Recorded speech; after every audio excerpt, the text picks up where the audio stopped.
საკითხი, რომელიც თითქმის ყველა ადამიანს ეშლება და ერთ ჭრილში ალბათ არც კი გაქვთ ნანახი. ეხლა გაგიმარტივებთ ამ ინფორმაციას ისე, რომ აღარასოდეს შეგეშალოთ და აღარ გაგიჩნდეთ შეკითხვა. მოცემული მაქვს 4 სვეტი. პირველ სვეტში მოცემული მაქვს პირის ნაცვალსახელები.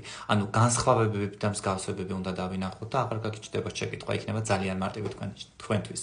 პირველ სვეტში მოცემული მაქვს პირის ნაცვალსახელები. პირის ნაცვალსახელი გამოიყენება წინადადებაში ზმნის წინ. გამოიყენება ადამიანების ან რაღაც სხვა სულიერი ან უსულო საგნების თუ ნივთების აღნიშვნისთვის და გამოიყენება ზმნის წინ. მეორეში მაქვს ობიექტური პირის ნაცვალსახელები, რომელიც იგივე აზრის არის, თუმცა გამოიყენება არა ზმნის წინ, არამედ ზმნის შემდეგ ან წინდებული შემდეგ. ესენი გამოიყენება ზმნის წინ, ესენი გამოიყენება ზმნის შემდეგ ან წინდებული შემდეგ.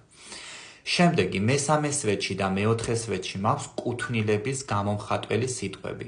მესამე სვეტში კუთვნილებითი ზეცართავის სახელები ზოგადად მიუთითებს რაღაცის საგნის კუთვნილებას და გამოიყენება არსებითი სახელის წინ. ანუ მესამე სვეტში მოცემულ კუთვნილების ზეცართავ სახელებს მოყვება ხოლმე არსებითი სახელი.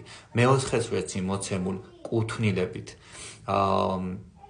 pronouns არ მოყვება არსებითი სახელი არავითარ შემთხვევაში. ეს არის განსხვავება. მოკლედ, გამოიყენება ზმნის წინ, გამოიყენება ზმნის შემდეგ ან წინდებული შემდეგ, მოყვება არსებითი სახელი, არ მოყვება არსებითი სახელი.